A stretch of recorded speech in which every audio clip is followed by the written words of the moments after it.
ყველაზე მეტად რაც მახსოვს, რაც არასდროს არ წაიშლება ჩემი გონებიდან და მეხსიერებიდან არის, როდესაც მამა ჩემი იყო ზღვაში შესული, აღელვებულ ზღვაში და იხრჩობოდა და დედაჩემმა გადაარჩინა. დედაჩემი არის ფანტასტიკური მოცურავე. დღესაც 67 წლის არის და საოცრად ცურავს და უყვარს ეს დიდი ტალღები.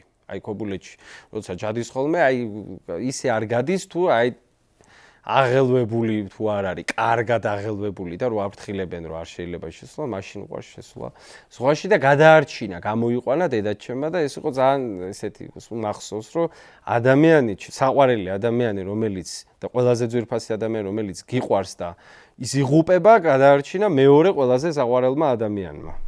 და შენ უყურებდი ამ ამბავს ნაპირს. მე და ვიტირე და ყველა პატარა ბავშვი, პატარა ვიყავი ძალიან ბავშვი.